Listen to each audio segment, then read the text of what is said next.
Daqui para frente.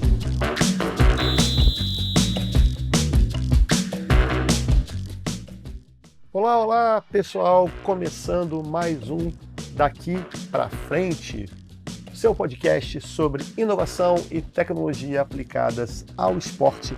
E hoje, seguindo com um dos episódios, sem dúvida, mais bacanas do nosso podcast, que é a conversa com o Andreas Heyden. O Andreas é CEO da parte digital da DFL e também da área de inovação digital do DFL Group, a DFL que no caso vem a ser a liga responsável pelo futebol alemão, responsável pela Bundesliga e por todos os produtos que surgem do futebol alemão. Ou seja, a gente está falando com um dos caras, meu irmão, que mais entende, mais está ligado e mais está na vanguarda de inovações tecnológicas do futebol mundial, se não for o que está mais à frente dessa história. O Andreas é um cara muito bacana, conversou com a gente já no episódio passado, para quem ouviu a primeira parte do papo, foi bem legal. Se você está chegando agora, passageiro de primeira viagem aqui no Daqui para Frente, não ouviu esse papo, sugiro muito que você volte, curta também a primeira etapa do programa com ele. E também já fica sabendo duas coisas. A conversa com ele é em inglês. Se você tiver dificuldade de entender, lá para o minuto 17 eu começo um resumo de tudo que a gente falou com o Andreas em português. Até porque uma das ideias do Daqui para Frente é sim disponibilizar conteúdo em língua portuguesa sobre inovação para ajudar na formação e na aceleração do mercado brasileiro nessa direção. Então, tudo vem direitinho traduzido a partir do minuto 17, mais ou menos. Se quiser, corre para lá, mas sugiro também praticar, né? Vamos ver o cara. A outra coisa é que o papo com o Andreas, ele foi gravado ainda no fim de 2019. Isso significa que a gente falou de um cenário para 2020 que não contava com isso tudo do coronavírus, com essa estagnação que a gente tem vivido. E aí, nesse contexto, ele cita uma feira que aconteceria no último mês de março, em Düsseldorf, na Alemanha, uma feira bastante importante. Agora, na edição do programa, a gente pensou se tirava essa parte ou não, mas eu resolvi deixar, e ele vai falar agora aqui na segunda etapa, na segunda parte do programa sobre isso, muito mais para a gente poder entender o pensamento por trás dessas feiras e a importância que esse tipo de evento tem no mercado hoje. Então, desconsidere, evidentemente, o convite que ele fez, até porque o evento já teria ficado no passado também, mas fica atento, porque agora, na segunda parte, a gente vai ter um foco um pouquinho mais olhando para o futuro, né? Vamos conversar com o Andreas sobre alguns projetos que ele tem, que está à frente na Liga Alemã, na DFL. Vamos também falar sobre a formação de jovens para o mercado do futebol, para a indústria do futebol nos próximos anos. Vamos falar um pouquinho das mudanças que a tecnologia pode causar no jogo, como eles pensam os próximos anos no mercado brasileiro, a criação de conteúdos para outros territórios. Enfim, coisas muito bacanas. Eu vou parar de enrolar, vou passar logo para a nossa entrevista. Por favor, senhoras e senhores, parte 2, Andreas Heyden, no Daqui para Frente. Just finalize this subject for students and young professionals who are joining our marketing at this fantastic changing time. What do you think they must take care in order to not lose the track of innovation and avoiding looking only for all the parameters that has been overcome thanks to digitalization? I felt there's a good question, especially when I look to Brazil. You see very good new guys coming, looking for the right way, in my opinion, but still have all the old-fashioned school that has been teaching these guys in the universities and whatever they have been. And there's a conflict. We see sometimes a guy with 20 years old, but with very old mind. So what do you think you could say to these guys who are entering right now in the marketing for they not lose this track of innovation? Yeah. So first of all, the internet is your friend. So there are so many programs out there where you can get certifications from Amazon, from online universities. Spend your money wisely, but there are very good programs out there who help you teach it. And it doesn't have to be the elite school. Sometimes a well done tutorial on on YouTube or explaining a business strategy is better than some old school professor trying to explain it.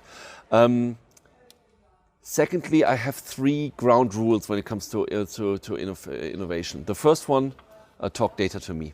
So focus on the data. Yes, gut feeling is important and some trends can't be seen, but at the end, as soon as you do something, you create data points and take these data points very seriously. Secondly is eat your own dog food. If you don't use your product every day, if you don't make your friends to use your product every day, I have at least 2 hours per week where I spend my personal time going through all our digital products and looking for areas to improve. And thirdly is, I think, in ecosystems. I think the times are over where you invent energy or you invent the light bulb. Nowadays, if you want to revolutionize the lighting industry, then there is no one silver bullet. Think about ecosystem, think about platform technologies and platform economy. Then I think you are in a good space. Boas dicas, boas dicas. Good ideas for the students. What do you think about And listen to podcasts, sure. What? Listen to podcasts. Podcast. Sure. Escuta aqui o daqui para frente que você vai aprender bastante coisa, vai ajudar. What do you think about internalization of Bundesliga and what's the importance it has for the next years in your business? And could you comment in this context about Brazil? Oh, Brazil is a very interesting market. Again, don't talk about stuff on here, okay? Brazil is an interesting market as it has a quite dedicated language and there's a high literacy in English and Spanish, and there are spillover effects of content that we produce for other channels. But when we do something specifically like a Bundesliga experience in Rio or something, that is really where we bring talent, our superstars, our legends, former Brazilian players who then tell the Bundesliga story out of their point of view. And we try to be as specific as possible. So if we have, or when we have the technology to do cut downs of Latin American players after a match day, great. When we can do cut downs of Brazilian players, even better. And the more our media partners, Fox Deportes, ESPN, you name it, our media partners evolve and embrace technology and enrich their customer experience, the more we provide them with the specific localized content. But do you think it makes sense to produce original content abroad, Germany, for your channels? For instance, in Brazil or Argentina, about the culture, the relation of people, the fans with German football. How do you think about it? It depends on the size of the market. Brazil is definitely one of the more relevant markets there. The question is, how do you define original content? So we produce general original content, hundreds of hours each year, to tell the fan culture of the Bundesliga, and this gets translated to Portuguese for the Brazil market by the broadcasters. We haven't. I think we haven't done something very specific in the long form, but if you Google Brazilian players Bundesliga on YouTube and our YouTube channel, I bet you, I bet that you will find specific short form content that has been done specifically for the Brazilian market. And you talked previously about Track 160, and that was one of the topics that we can discuss a little bit, because about data generation, we see that in events everybody has been talking about the importance of stats in the new consumer behavior for sports. So you have invested in this company. There's a company with a lot of potential of generating data.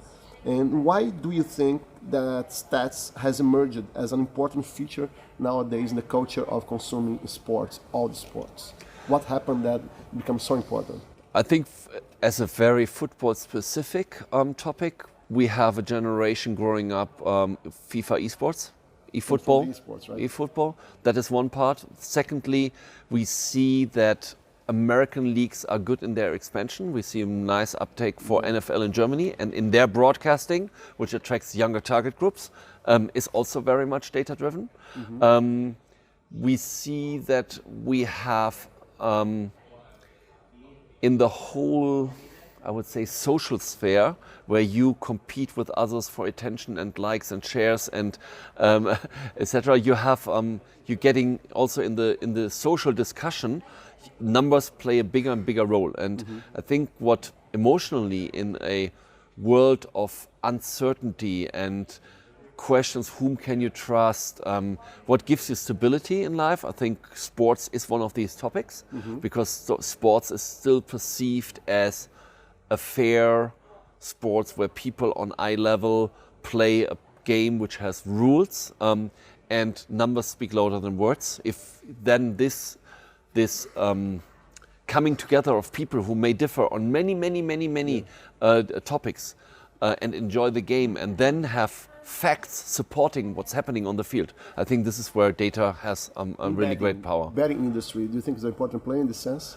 I think yes, but there's a culture of people watching and betting at the same time. Yes, it is a subculture. It's one part of the football culture, and it's increasing, right? As there are many other, yeah. So there, with the deregulation or the regulation of betting in the U.S. markets, it is increasing. But I think in Brazil, it happened right now in 2020. Oh, interesting. Yeah. But I think each target group in football or each fan group has a certain size. You will always have the guys who watch on at home in their 100-inch, 8K Dolby surround experience, and you have the guys who watch it with their friends at the bars. You have the guys who watch it with their friends and betting.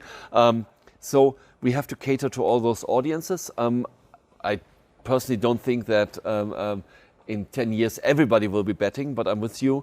As the legislation is changing, this group will grow, and it will empower us to new business models. And going to the end, as you mentioned right now it's part of your job, as I read, to develop the esports Bundesliga virtual champion. Yes. And can you talk about it? How are the plans for that, and how do you see it works? How it's gonna be this kind of product? Yes. So we have the world of esports, electronic sports, and then we have the subset of that with match simulation, and we call it eFootball because that's what we are doing, electronic football. And here with our partner EA, we are the oldest and largest eFootball league in the world. So our virtual Bundesliga Open, where everybody can participate in a league product, is now in the 8th season.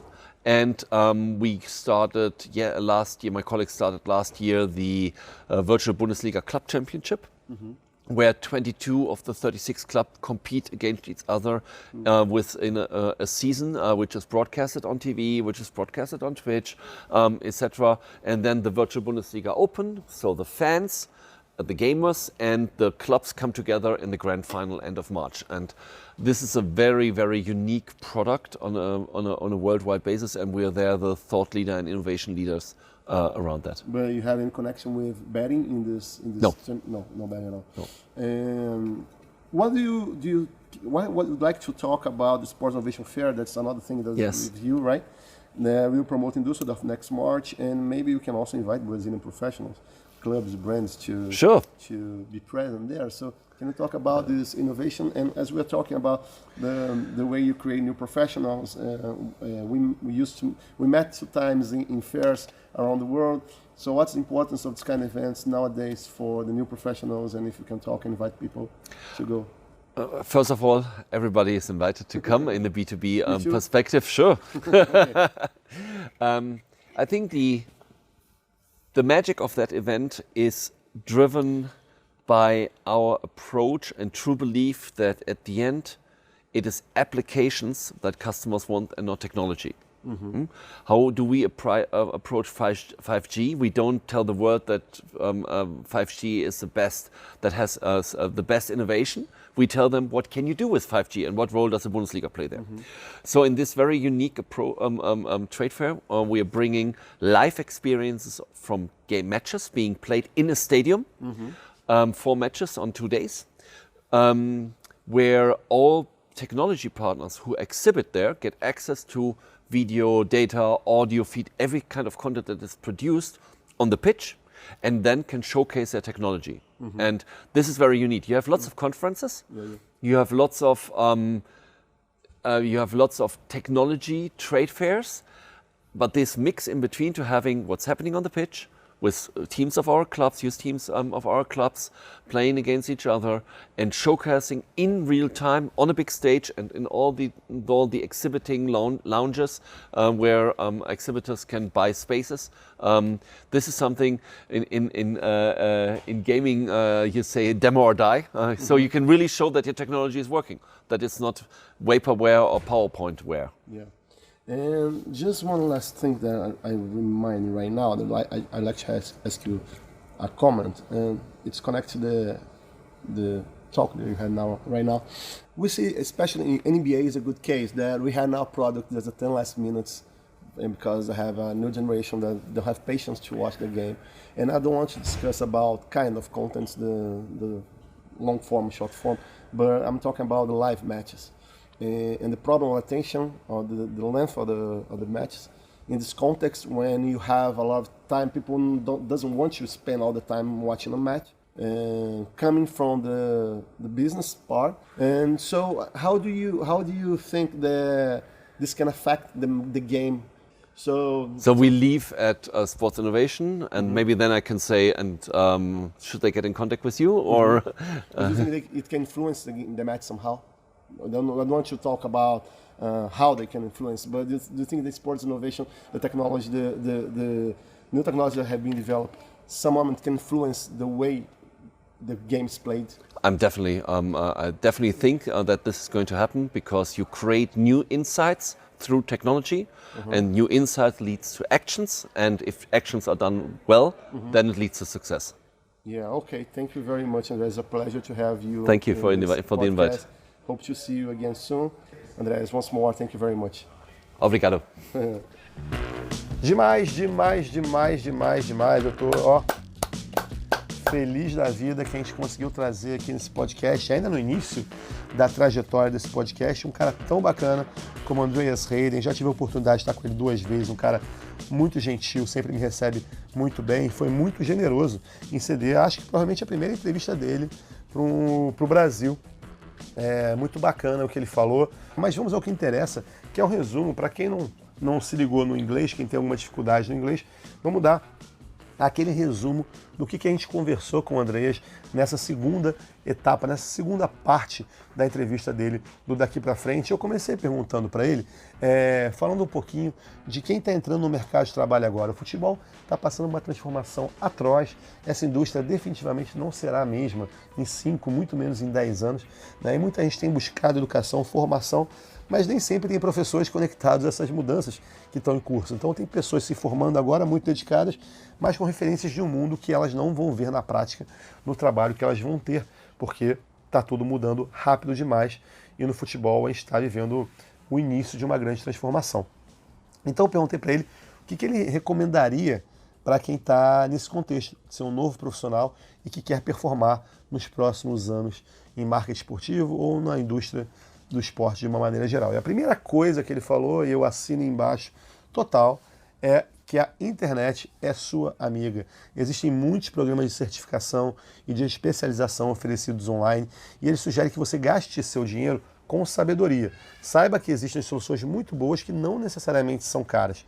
Ninguém precisa necessariamente de uma universidade de alta reputação. Não que isso não seja bacana ou positivo se você tiver a oportunidade de estar lá. Mas às vezes um tutorial no YouTube bem escolhido e bem executado, explicando uma estratégia de negócio, é melhor do que um professor que eventualmente está defasado, mesmo que numa grande escola. Segunda coisa, ele menciona que para ele existem 3 leis básicas para a inovação. A primeira é a seguinte: dados falam por si e falam mais alto do que qualquer coisa.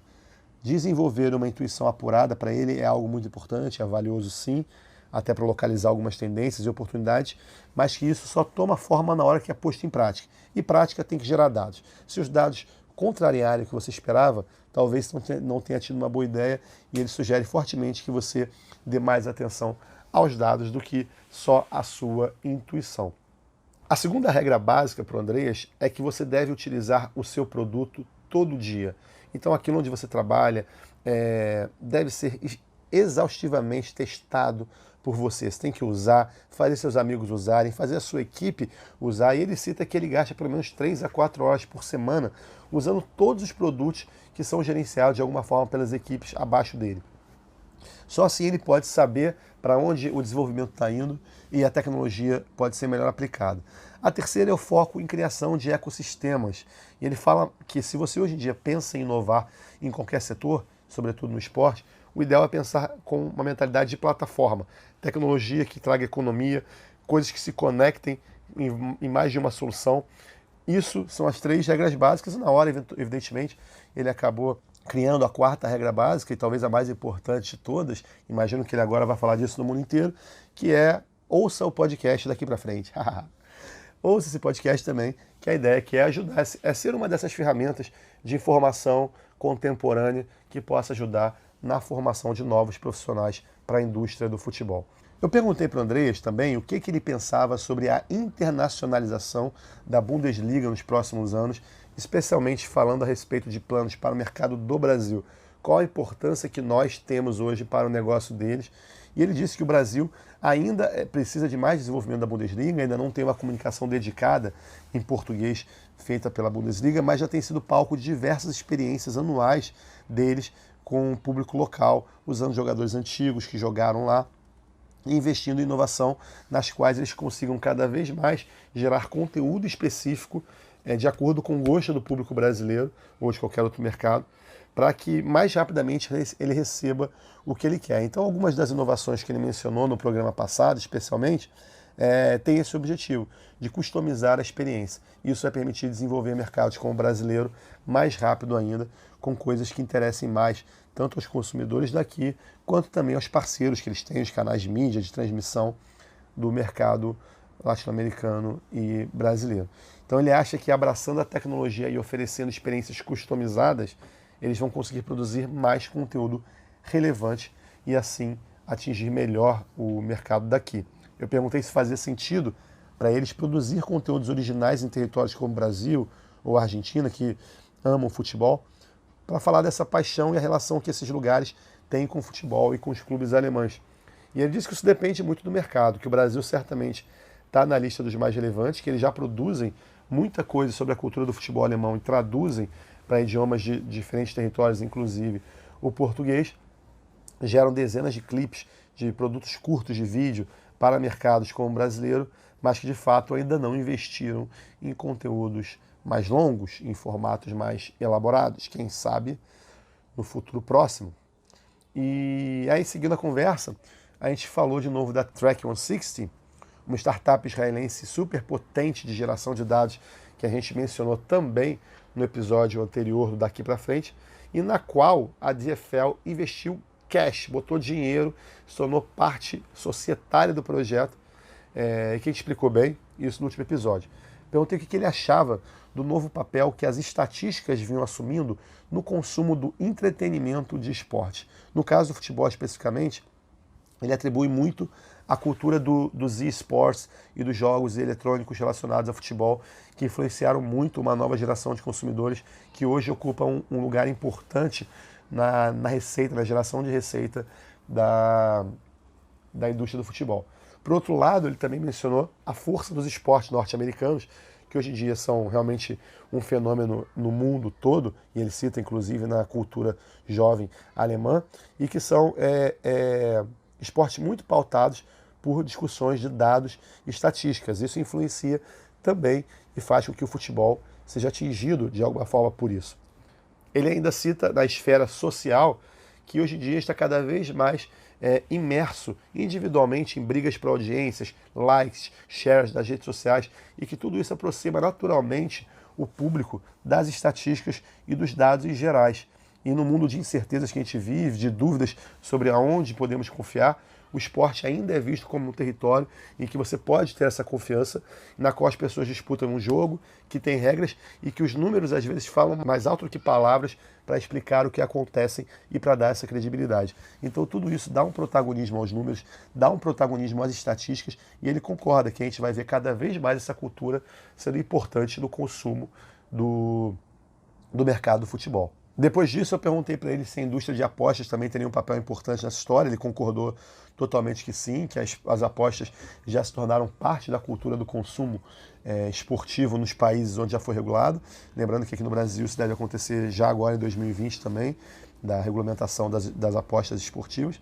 Mas que ele acredita que o futebol tem por característica somar diversos tipos muito específicos de consumidores. Que tem os que sim assistem apostando, que tem os outros que querem ver numa televisão grande, em 8K, para ver os detalhes do jogo com um som maravilhoso. Tem um cara que quer ir para o bar com os amigos. Cada um deles age de um jeito e ele não acredita que o futebol vai se tornar um império das apostas nos próximos anos. Não, ele acha que sim, que existe uma influência inevitável desse segmento no comportamento do consumidor, mas que isso não vai monopolizar o formato de se assistir e consumir futebol nos próximos anos. Depois eu perguntei um pouquinho das missões que o Andreas tem à frente na área digital da DFL hoje em dia, e uma delas eu sei que é o crescimento de uma liga virtual de esportes para a Bundesliga, e ele explicou que isso tem a ver sim com um plano de simulação de partidas eletrônicas, isso que ele chama de e-futebol, né, um futebol eletrônico, e que eles querem fazer disso o maior campeonato do mundo, sendo transmitido por televisão, por plataformas como Twitch, envolvendo os clubes, os atletas, promovendo uma grande final uma vez por ano em março, enfim, então que é uma frente na qual eles estão investindo muito. A outra é a Sports Innovation Fair, e que também está sob o comando dele, depois de algumas reformulações que a DFL passou no ano passado. E frisou que uma das marcas desse evento é acreditar que muito mais importante do que a tecnologia para o consumidor é a aplicação dela, é a experiência final que isso gera. A gente não vai explicar, ele fala assim, a gente não vai explicar quão importante é o 5G, a tecnologia de 5G para o esporte, mas a gente vai mostrar o que a gente, Bundesliga, pode fazer com o 5G. E é isso que a feira tem como característica, mostrar na prova, na real ali, o que a tecnologia vai oferecer para o futuro do esporte. Por fim, para terminar a nossa conversa, eu perguntei para ele, citei o exemplo da NBA que criou um produto para você assistir só os 10 últimos minutos das partidas, percebendo que cada vez mais o público jovem tem menos paciência de ficar muito tempo assistindo uma competição. No caso do basquete, eles não queriam ver o jogo inteiro, se o que mais importava eram os 10 minutos finais onde o jogo se resolvia. Então, eles percebendo que tinha um alto índice de audiência naquele momento, começaram a vender pacotes mais baratos para quem queria assistir só isso. E é um produto que foi bastante bem sucedido e que, de alguma forma, pode influenciar na própria dinâmica do jogo. Será que, por exemplo, a gente vai ter jogos mais curtos no futuro? Vamos ter mudanças nas regras para facilitar a experiência televisionada, de streaming do futebol? Enfim, perguntei isso, o Andreas acabou não querendo entrar tão a fundo no como ele acha que essas mudanças vão acontecer, mas ele acha que sim, que definitivamente mudanças no esporte virão nos próximos anos, porque quando você inclui a tecnologia, você gera mais insights, como ele fala, mais ideias, mais sacadas de como o esporte pode ter outros formatos, e das novas ideias e percepções, isso se geram ações. Das ações que são bem executadas, vão vir as mudanças que vão acabar sendo incorporadas no esporte. Ele não falou, mas eu posso citar aqui como exemplo o VAR, né? O VAR, de alguma forma, já está incorporado e é muito difícil a gente imaginar que vai sair do futebol. E assim como essa, tem dezenas de outras coisas, mudanças que estão, sim, eu sou totalmente partidário da ideia, da opinião do Andreas, o esporte vai mudar e provavelmente quem tem filho hoje, teu filho não vai ser um adulto que vai assistir o mesmo esporte que você no que diz respeito ao futebol. E é por isso tudo que eu acredito que essa indústria em transformação está à beira dos seus anos dourados, de viver um momento muito especial. Basta a gente se dedicar, estudar muito, olhar para as coisas certas, olhar para os dados, como o Andreas falou, e que vamos ver muitas mudanças bacanas acontecendo nos próximos anos. Sou um inveterado otimista a respeito disso tudo. Mais um daqui para frente, glorioso, agora em 2 etapas, 2 partes dessa conversa com o Andreas Heyden, CEO da área digital da Liga Alemã de Futebol, da DFL, responsável pela parte de inovação do futebol alemão. Privilégio altíssimo ter o Andreas aqui e poder compartilhar com vocês. É isso. Daqui para frente, é biscoito fino, irmão. Oferece aqui o melhor para você que quer saber sobre tecnologia, inovação no esporte mundial, tá bom? Pessoal, é isso. Lembrando de assinem os nossos canais, sigam as nossas redes sociais, participem, interajam aqui com Daqui para Frente. É muito importante a divulgação de vocês para que a gente alcance mais pessoas. Fica ligado que no próximo episódio tem mais. Agradeço muitíssimo a todos que acompanharam aqui. Abraço, valeu!